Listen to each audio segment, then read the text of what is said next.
At Jared, we know devotion isn't a once-a-year occasion. And once the flowers have wilted and the chocolates have disappeared, you'll still want them to know how much you care. Dare to give a gift that lasts this Valentine's Day with our incredible selection of jewelry. From delicate rose gold to bold black diamonds, Jared has hundreds of pieces under $299 and exclusive collections you won't find anywhere else. Shop online or find a store near you at jared.com and dare to be devoted.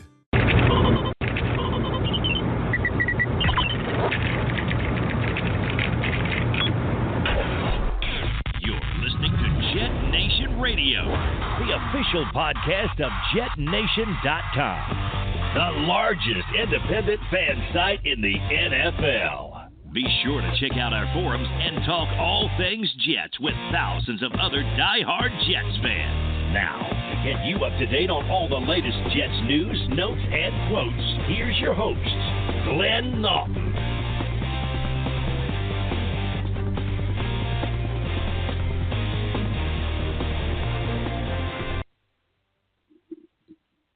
Good evening, Jets fans. I am JetNation Radio. Thank you so much for tuning in. Apologies for not being able to get a show in last week. Had some things come up and thought we'd push it back to this week because as it stands, this is a slower time of year. But there were some difficulties as well. I didn't even realize that the previous week where we got cut off, I actually continued doing the show for about 20 minutes until I got the notification. So I apologize for that. But that was a starting list, top free agents per PFF, and some other lists and who we think the Jets should be targeting. Made it to about, I think we got to about Golden Tate last week at 16. And I take that back. We did get as far as Sheldon Richardson, 19. We may move a little faster this week because getting through the number of guys we have left will take a little bit, and then next week's show we'll dig a little deeper and go outside that to the lower level guys who could still have an impact. And sometimes, those are some of the key guys, really. It's finding those guys that you're not laying out mega dollars for, who can be big contributors, and there are always plenty of those in free agency. Was looking at a few of those guys the other day, and there are some very interesting names out there. So We'll carry on from where we left off last week. So we left off with Sheldon Richardson. Not a guy that I could see coming back, to be honest. I think he's somebody the Jets would want to bring back after his first stint here. And I think they want to go a little bit younger, a little less controversial, and really a guy who produces more. Sheldon Richardson, as I said, just so disappointing in terms of talent versus production. Hasn't been nearly as good as a lot of people thought he would be after that breakout rookie year. Next guy on the list is Clinton Dix, and he's a safety, so he's not going to be a Jet. That's when we can move right over. That's just not going to happen.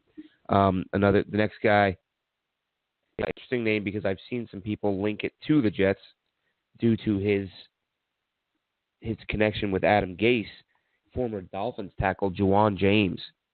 Now, this is a guy who's one of the better tackles in free agency, but for those of you linking him to Adam Gase, probably didn't hear the interview in which Juwan James claimed that under Gase, the Dolphins were basically without an identity, and he basically ripped Gase, preparation methods. And don't forget, James is a player who was pulled out of games by Gase for playing poorly at times, and that's not something that goes over well, especially with some of the players that coaches deal with nowadays. Egos are a big thing. So Juwan James, is he a good player? Yes. Would he be an upgrade? Yes. Is Adam Gase going to want to bring in a guy who just told the world that Adam was a head coach? I seriously doubt it. Stranger things have happened. Could be something was taken out of context. I don't know. But I would say that's highly unlikely. Next guy on the list, Shaquille Barrett. Now, he's an interesting guy. I remember looking at him last offseason as a possible trade target for the Jets because of the fact that the Broncos have a good number of edge rushers, and Barrett's a guy who they probably could have gotten a mid-round pick for. He's been basically a situational player for them, but he has been effective as a pass rusher and not a bad player. And he'll probably get more money than a lot of people realize. And if you're the Jets and you're looking at adding an edge guy, he could be an option that, even though people aren't talking about him, he's a good player and, again, would offer a nice upgrade there. So he's a player we would definitely be in favor of the Jets targeting. Bryce Callahan, cornerback from the Bears, comes in at 23. Now, he's a slot guy, and I really like Parry Nickerson, based on what we saw from him in training camp. And I think he fits more as a slot guy, but I would have no objection to bringing in Bryce Callahan to push him a little bit. And, I mean, let's face it, at this point, it's about bringing in talented players, which Bryce Callahan definitely is. So there's another guy, a couple guys in a row on this list that would definitely fit in with the Jets. Might be more important than any of them if the Jets were to go after him. That's Roger Saffold. He's a guard for the Rams. Now, he's 31, or he will be turning 31. He's a guy who's probably got a good 3-4 years left in the tank. If you can get Saffold in here on a 3-year deal, then that would absolutely make sense for this team. I mean, we know about the O-line. We know they need an upgrade. We know they need to, especially as a run blocking unit. They were so bad last year as a run blocking group that it hurt they're not the best pass blockers in the world. We know that. Discuss about the ranking, 16th, 18th in the league, depending on who you're looking at. But the fact of the matter is, when you can't run the ball at all, it's going to make pass blocking that much harder. So they need to improve in the run game first, and that'll make things a little easier in the passing game. But Saffold's a guy who could, be a big step in making that happen. He's probably not going to break the bank at 31, but he'll come in at you'll pay a decent, pretty penny for him. But he's a guy who can step in and start, play at a high level. Completely, would definitely be behind that move. Tyrann Mathieu, next on the list, another safety, just not going to happen. Unless Greg Williams looks at him as a guy he can move around to play several different spots, because he can play the slot, he can play safety. He might be a guy that they look at, but I don't see safety being a spot where they spend significant money. Not that Tyrann Mathieu's going to demand a ton of money, but I think it's more than they'll want to spend on that position, having already at safety. Tackle Trent Brown is next. I'd avoid him. And PFF points this out in their grades or in their ratings. Basically, he's a guy who played well for the Pats, but too many guys play well for the Pats and are terrible elsewhere. And he wasn't a very highly regarded guy before leaving San Francisco to go to the Patriots. C.J. Mosley, linebacker. He's a guy, he's got some versatility and he's a good player. But I don't see the money there. I think they're, you may see them add a lower end guy, lower level depth guy. But one of the keys there is going to be Kevin Pierre-Louis and how, what his health status is, because he missed a lot of time in the last year. And I think the Jets, based on, you look at what they paid him, I think they expected to get him on the field a bit more. If they think he can put the injury bug behind him, he's a better player than people realize, or I think he can be a better player than people realize. So that would definitely be when the Jets are looking at their depth at linebacker. Next up would be Texans cornerback Kareem Jackson. Now the Jets can use some, they can use some help there. They have Tremaine Johnson, who hopefully will bounce back and play as well under Greg Williams as he did a couple years ago. And, of course, Morris Claiborne's due to be a free agent, but maybe you bring him back on a team. We've talked about Claiborne. He's not an all-pro. He's not a great player, but he's a solid corner. And there's not a lot of those in the league right now, and not a lot of them get to free agency. Or if they do, you end up spending an awful lot. The Jets have gotten him relatively cheap the last couple of years, due largely to his injury history. But Kareem Jackson's a guy who can, he's got some versatility. He's played a little bit of safety there in Houston, so he's a guy that I would consider. Preston Smith, another edge rusher, had himself a nice season in 2018 as a starter, and again, the Jets are so thin at edge rusher that you'd be hard pressed to find anyone who's going to make a top 50 list of the best free agents on the market. Anyone who plays edge is probably going to be an upgrade. And that's not to take anything away from guys like Brandon Copeland, who had a nice year last year, Frankie Louvu, who did some good things as a rookie. They have some talent there, but that doesn't mean they can't upgrade.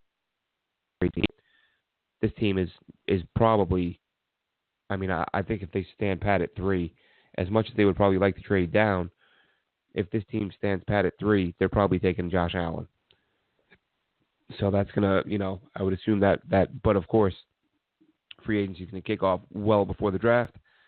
So teams are going to be making moves and filling holes before the draft rolls around. And don't forget, as we've discussed before on this show, you can't rule out the possibility of the Jets looking to and unload Jordan Jenkins during or after the draft, even if it's for a late round pick. Jenkins, solid player, good against the run, had 7 sacks last year, but may not be an ideal 4-3 guy. And we've talked about possibly seeing him move to defensive end in Greg Williams' scheme. But either way, a position change or a complete change of scenery for Jordan Jenkins might be in the cards. So we'll see what happens there. Jason McCourtney is next on the list. He's a corner, of course. He has a wall that, he's not 100% sure he'll be back. I think any thoughts of signing him are a pipe dream. I think he's going to be back in New England with the Patriots. And, I would expect him, if he doesn't retire, to land back in Foxborough. Teddy Bridgewater, we know he's not coming here. Thank you, Teddy, for landing us that 3rd-round pick. That'll come in handy. And again, super classy guy. Wish nothing but the best for Teddy. Zadarius, and he's a guy that, as PFF mentions, he wasn't a huge name going into last year, but he had himself a really productive season, had a ton of quarter pressures, and is a guy who, you have, anytime you get these guys who have that one breakout year as he heads toward free agency, you always got to worry about those guys because you just don't know that when, without a track record, unless you're talking about giving a 1-year deal, which he may be. So possibly a reason why he's that low on the list. And we'll see if teams buy into what he was able to do. Anthony Barr is next, Vikings linebacker who highly touted guy out of college and has had some really good moments with the Vikings, but I'm not sure.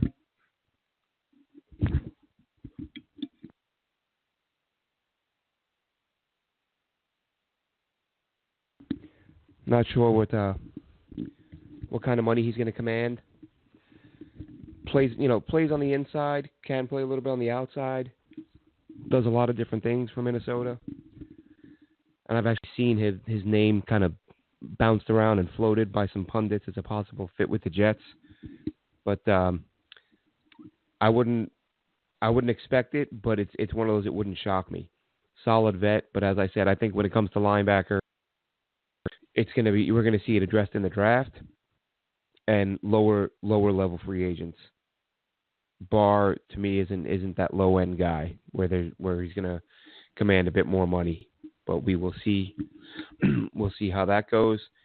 Next on the list, Jared Cook, tight end. Now, I'm not sure about you guys, but I actually wouldn't mind if the Jets went out and got themselves a tight end in the draft. Even with Chris Herndon having the very good rookie season he had, I love the idea of adding another tight end, an inline guy who can block, who can catch, make this offense that much more potent. Give that offense, make it an offense that can be multiple with 2 guys who can block.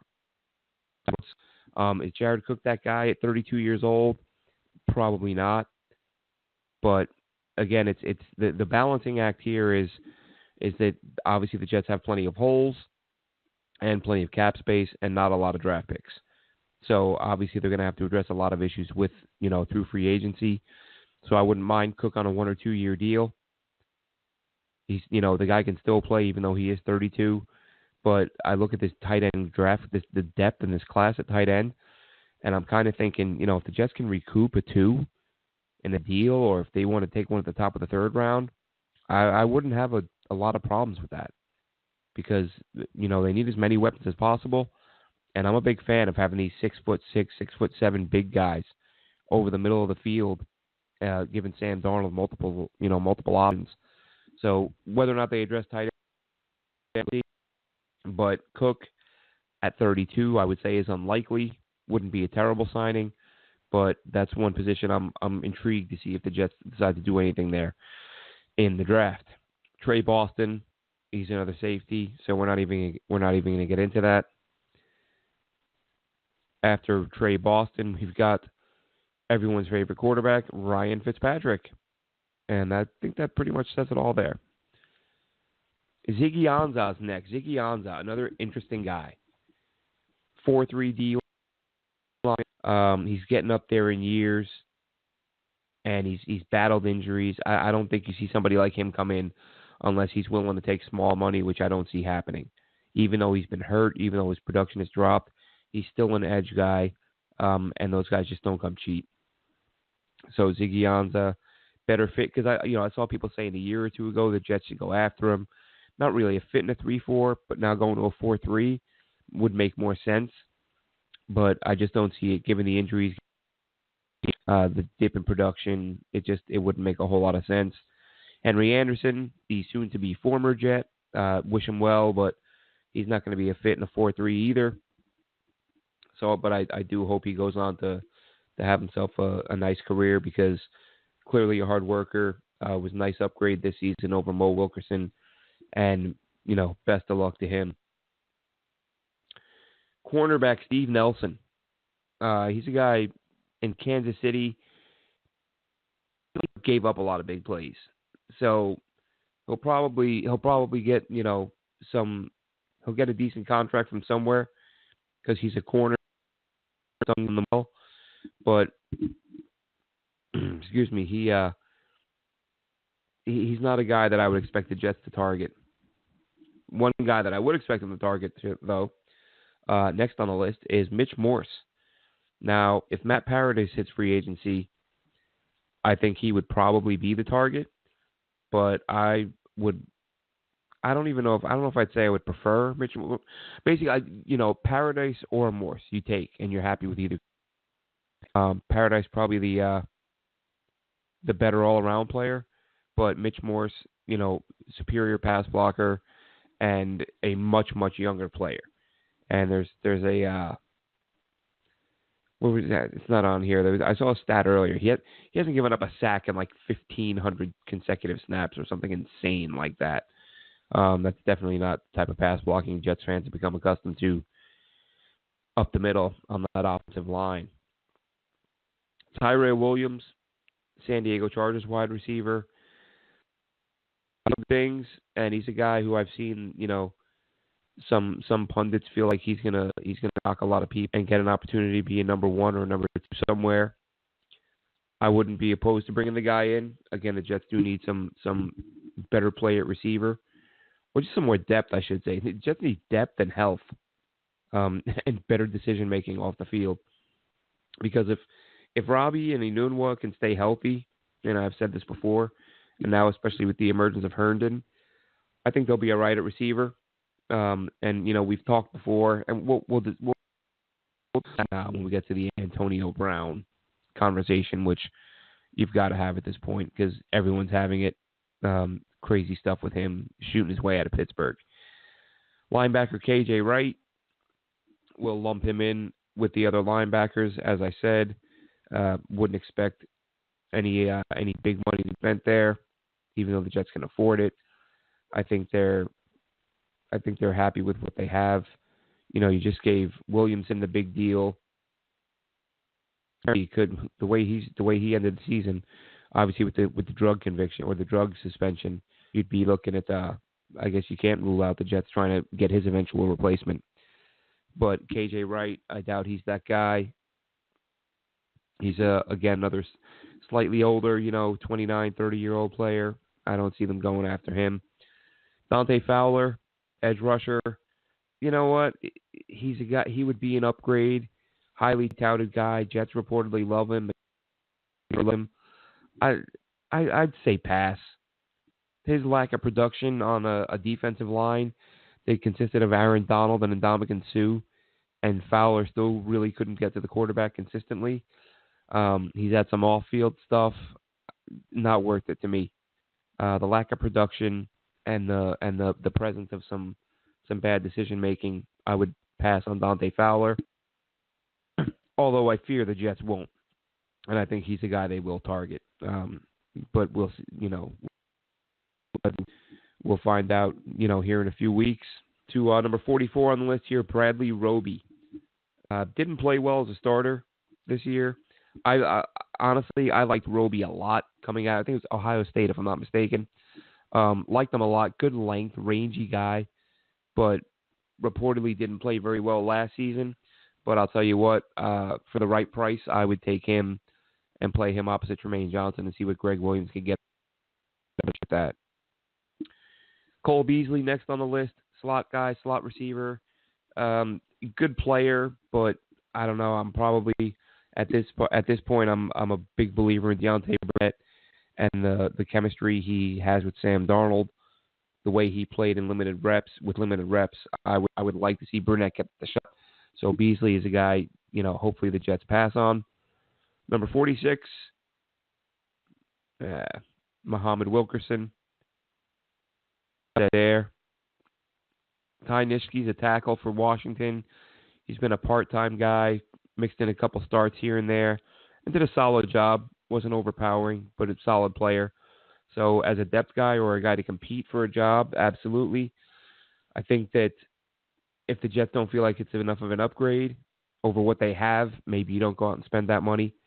But if you think he can maybe replace Kelvin Beachum next year, because Beachum is still, and we'll talk about that a little bit later on too. Beacham's salary versus performance, and considering what they currently have, we'll see if guys agree. But I think that I think Beachum is a guy who sticks around for another year. John, wide receiver. So PFF says he had 370 deep yards and over 1,000 total receiving yards in 2015. I remember he had that big breakout year. He kind of fell off the map after that. They've had some bad play down there, so that could be a reason for it. But as a guy who's still youngish and has shown he can be an effective deep receiver, somebody will bring him in. I doubt it's the Jets, given their situation at receiver. They have a guy in Robbie Anderson already who can be mainly a deep guy, although he has developed his route tree clearly. Pierre Desir, cornerback for Indianapolis. Cover 2 corner, so he may not fit what the Jets want to do. And if I remember, I feel like I read up on him last offseason. I don't know if he was a free agent or if we knew he was going to be a free agent this year, but I remember seeing and thinking, and it's in here too, that he's not a great option in man coverage, and that's what the Jets are going to be doing a lot of. And then at number 50, Cam Wake. The guy is 1,000 and gets 12 sacks a season, and it feels like 8 of them come against Brandon Shell. I think if you sign Cameron Wake, it makes Brandon Shell better because he doesn't have to face him and get beat up by him twice a year. But no, Cam Wake at 37, I don't see him going anywhere but Miami. He's been there forever. He's played well there forever, and let's be honest, he's played well enough to earn himself another contract with them, probably of the 1 or 2 year variety. And we'll discuss, actually, rumor to discuss real quick. Actually, we'll start with actual news that turned out not to be a rumor. The Jets did part ways with Spencer Long. He was due $6.5 million, and the Jets basically, after the year he had, they figured they would rather have the cap space. I was not shocked, but I wouldn't have been against them keeping him on board. As I said previously on the show, the need for depth on the offensive line across the league, I would have liked having a guy at left guard and center, but the Jets obviously Ultimately, they let him go, and the cap money, the Jets cap situation, after parting ways with Spencer Long, now puts them, and this is according to overthecap.com, excuse me, the Jets are sitting at $95 million in cap space after letting Spencer Long go. And then the rumor we were going to mention that Isaiah Crowell may not be far behind. Running back Isaiah Crowell has played only 1 year with the team, but due to count for $5 million against the cap this season, Jets would save $3 million by letting him go. That would put them right at $98 million in cap space, play with going into free agency. And Crowell he's a good player. We saw that from him in Cleveland. We saw that with a decent O-line, run blocking, he's a guy who can average, 4.5 yards a carry. I think 4.8 a couple years ago with the Browns. And that was with bad QB. That was with terrible QB play, when teams could easily stack the line. But Cleveland's run blocking was good enough that Crowell was still able to make some plays. Just didn't happen with the Jets. I hate to keep being thrown, but and really you can't even say I've given Todd Bowles a number of players who regressed under him, but you can't even really say Crowell, because it was a combination of two. It was the run blocking just wasn't very good, and just the offense as a whole. Offense struggled to get going, and again meant teams could stack the box against a bad blocking team, and so Crowell was never going to get things going here. But I think the Jets are looking at free agency. I think the Jets are looking at the draft. And they realized that and I don't know, as a fan, how that wouldn't be exciting. I know there are people who still don't want to pay premium money for a running back, which, again, in the past I would have agreed with. This is a different situation. You finally have a franchise quarterback. You want to get him every high-quality weapon you can. You've got all the cap space in the world. It's a no-brainer. And I think that's what they plan on doing. And I think that if they don't, they'll bring in a back via the draft or another free agent.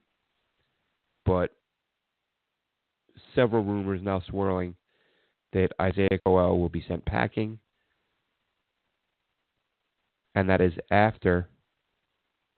Oh, sorry, we have a breaking story here. Okay.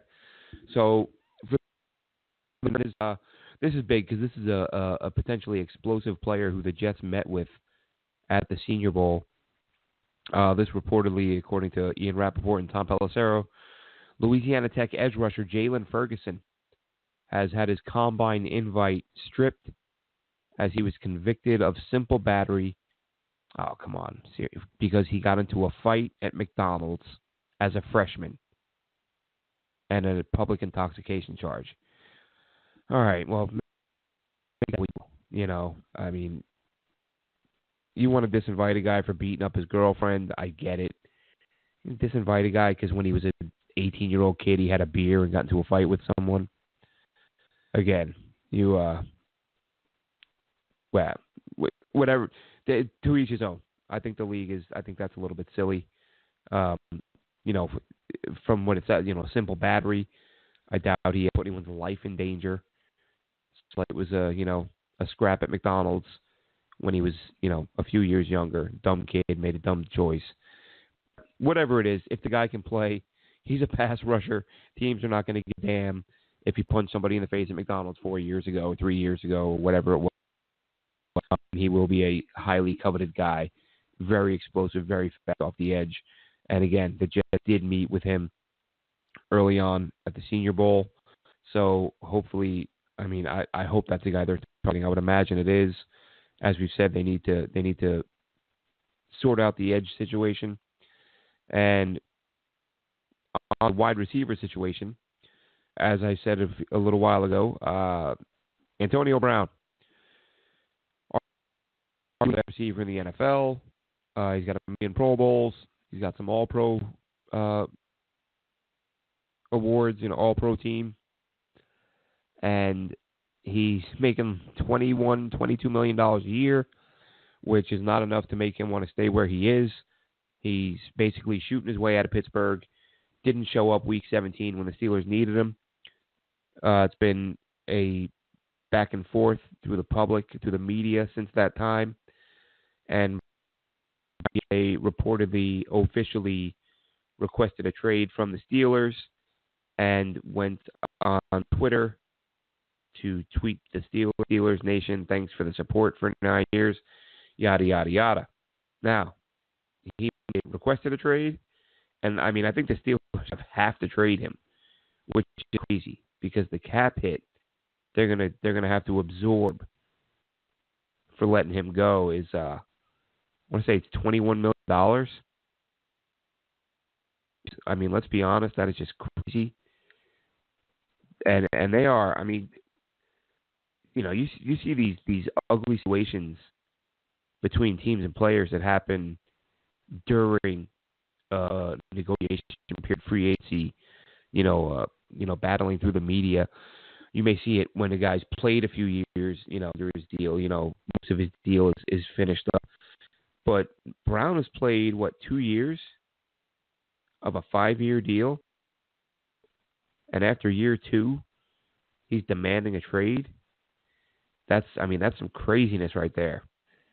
And he is he's got some huge guarantees coming up in future years under that contract. And if I'm the Steelers, man, I'll tell you, here it is right here, dead money. If they were to cut Antonio Brown, the Steelers will have 21. That's insane. And their cap. Let's see what their cap situation all around. Yeah, that would actually put them in. They would be over the cap. They currently have $19 million in cap space. Trading Antonio Brown would be a $21 million hit. So I don't know how realistic it is, but I don't know what else you do at this point if you're the Steelers.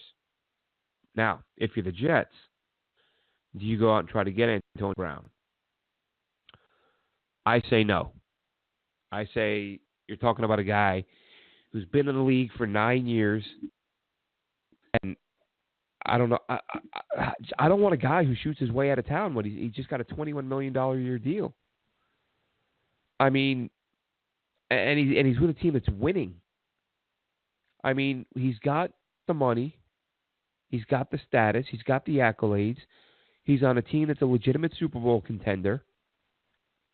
Those are supposed to be the things you want as a player. Sometimes it's one or the other. Some guys legitimately want to win. Other guys could care less and they just want the money. He's got both, and he wants to leave. So what's it going to take to make that guy happy? There are reports that he was unhappy in Pittsburgh because Juju Smith-Schuster was growing in popularity and he was losing targets to him. Do you really want that guy in the huddle with Sam Darnold? Do you want him in the locker room? If a guy who, is going to be complaining about his targets after a win, how do you feel? Oh man, I didn't get enough targets today. I don't think that the Jets are going to want that as part of their culture. And I think it's going to be interesting to see what teams are willing to give up for a guy with a big price tag and a high level of drama. And it just, pardon me, I get the intrigue. I don't know. And that, I've discussed this on the show before, and I, thinking about it again the other day, to me, there's too many elite receivers, and I'm talking elite, upper echelon, best of the best, Hall of Fame types. And Antonio Brown is one of them. I'm talking about guys at that level over the last 10, 15 years who they don't win. Teams with those guys rarely win Super Bowls. Antonio Brown's been in the league 9 years, no Super Bowls. Odell Beckham, not quite as long, no Super Bowls. Julio Jones, no Super Bowls. Granted, he went to one, they blew it, but still no Super Bowls. Some of the best guys before them, T.O., Randy Moss, no Super Bowls. So while, yeah, the thought of having a number one receiver is nice, a legit number one elite, yeah, if you can get one, fine. You have to have one to compete. Is Julian Edelman elite? Because that's who the Patriots just won a Super Bowl with. The Eagles won one the year before. Their top receiver was a tight end. When the Broncos won it, they didn't have a guy as good as Julio Jones or Antonio Brown. Same for the Seahawks. Look at the last 10, 15 years. Look at all the guys who were legitimate Hall of Fame candidates. And how many of them have Super Bowl rings? And then look at the teams. You know, you could say, oh, well, they're not all going to win rings. Okay, great, they're not. Now let's look at the last 15 Super Bowl winners. How many of them have a Hall of Fame receiver on there? 15. You don't have to have an elite receiver. You need a deep receiving core. You need 3-4 guys you can replace. And I think the Jets are close to having that already with Quincy, Robbie, and Herndon. Again, I understand, there's health issues and concerns there. That's why I'm saying they still should, look to add a body there. But I'll tell you what, I'm not in favor of bringing in Antonio Brown, and I don't think that adding I saw Demaryius Thomas was released, and he played some pretty good ball under Gates in Miami. Maybe he's a target, but he's a vet guy. I mean, again, I'm not saying I don't want them to add a receiver. I just don't want them to add a guy who wants all the money in the world and who's going to complain and get upset when he doesn't get enough targets and cause drama in the huddle, in the locker room, whatever it may be. I don't see a need for that. I see a need for just adding more quality bodies, and that's going to be one of the Jets' goals this offseason. And free agency now. Just what is this? What are we in, February? So like mid-March. So we're about 6 weeks away from free agency. On next week's show, as I said, we will. And I want to mention that as well. I had a couple messages, and we've had some over the past 7-8 months. I honestly can't even remember how long I've been doing the show solo. People, which I 100% agree. We've been approached by some people who have asked if they could join the JetNation team and be part of the podcast. One of them was funny. One of them got a message from somebody saying, "Hey, I'd love to join your show. I guess Joe's not there anymore." And I clicked on the bio, and it was a Giants fan. And I was like, I'm not sure you get how this works. We're not looking to add Giants fans. Have a beer with you? Fine, that's cool. Joining the Jets podcast in a Giants jersey, not so much. But yeah, we totally agree. That's in the works. We're looking at a few different people, and we plan on adding somebody sooner rather than later, because I don't mind rambling on, but it is nice to have somebody to bounce ideas off of, and maybe the occasional debate or dispute, which always adds a little. Bear with us. That is something that is in the works. I do appreciate you listening as often as you do. And it's about to get exciting, folks. It really is, because this is probably the worst time of year, because the news is going to be trickling in. They're, very unlikely we'll see any big moves, and nothing's going to happen until free agency. Well, at least, normally nothing till free agency. So we've got about 6 weeks till things get really interesting. And once draft prep starts, we know how nuts that gets. I'm holding off as long as I can till we go in depth on the draft, because and I tweeted this the other day. I think this is a new personal record. I'm already tired of mock drafts. I really am. It's just even the top guys, the McShays and the Mel Kipers of the world, By the time this thing is over, they will have mocked about 17 different players to the Jets. I saw they mocked another defensive tackle to the out of Michigan. I watched him a little bit.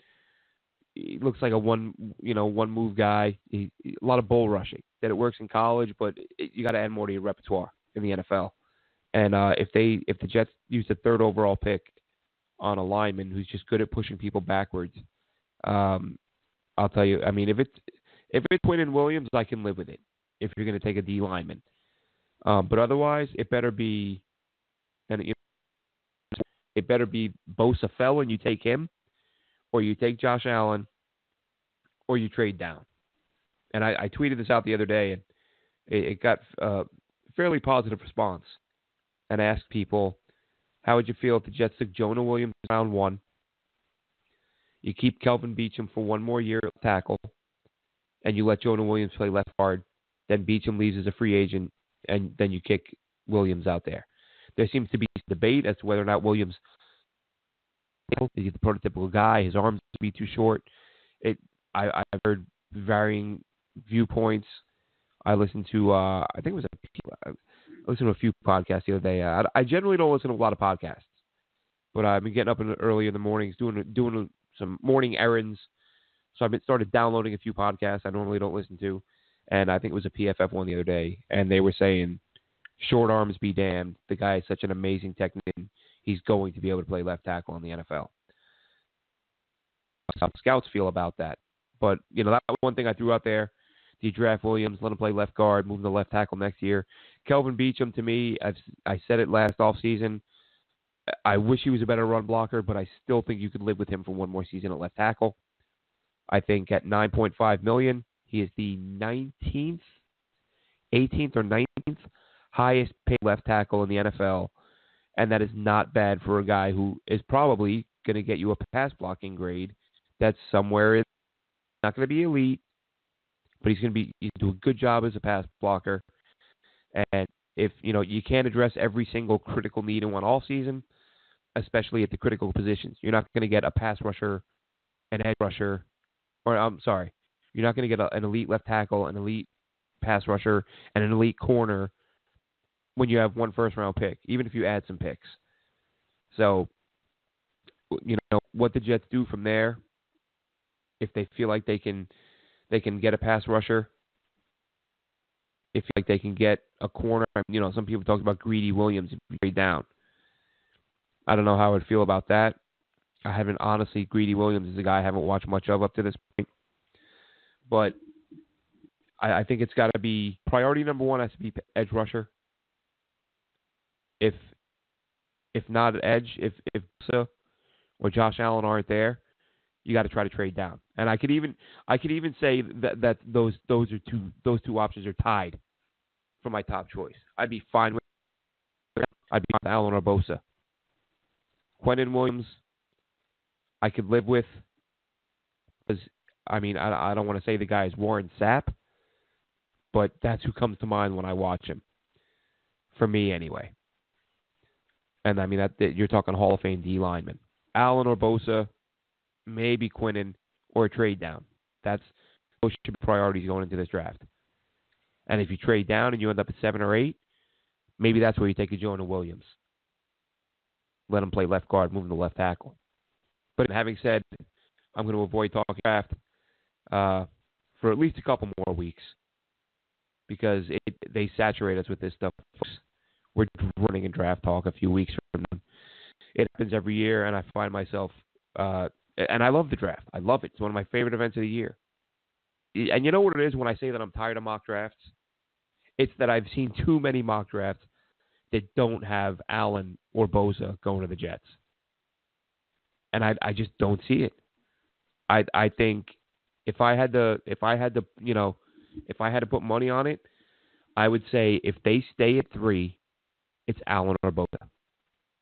Unless those guys go 1-2, which would probably be great, because then somebody may panic and try to move up to 3 and grab the top quarterback, whoever that turns out to be when the draft rolls around.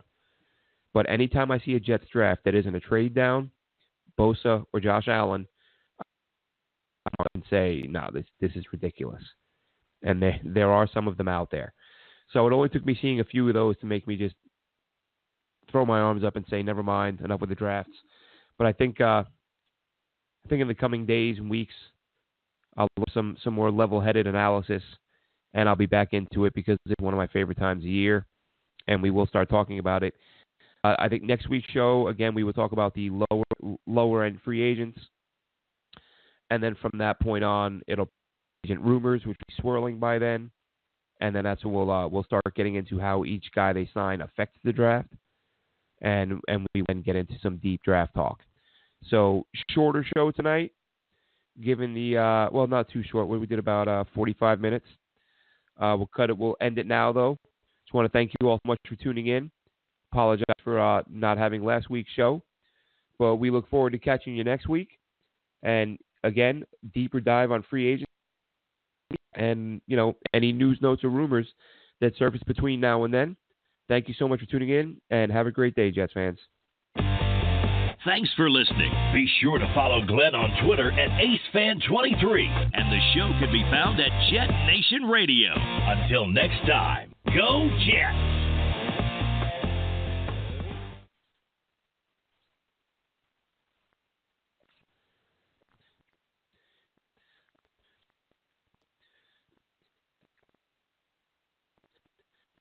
At Jared, we know devotion isn't a once-a-year occasion. And once the flowers have wilted and the chocolates have disappeared, you'll still want them to know how much you care. Dare to give a gift that lasts this Valentine's Day with our incredible selection of jewelry. From delicate rose gold to bold black diamonds, Jared has hundreds of pieces under $299 and exclusive collections you won't find anywhere else. Shop online or find a store near you at jared.com and dare to be devoted. Hi, it's Jamie, Progressive's Employee of the Month, 2 months in a row. Leave a message at the... Hi, Jamie. It's me, Jamie. I just had a new idea for our song about the Name Your Price tool. So when it's like, tell us what you want to pay, hey, hey, hey, and the trombone goes, blah, blah, blah, and you say, we'll help you find coverage options to fit your budget. Then we just all do finger snaps while a choir goes, savings coming at ya, savings coming at ya. Yes? No? Maybe? Anyway, see you at practice tonight. I got new lyrics for the rap break. Progressive Casualty Insurance Company and Affiliates. Price and coverage match limited by state law.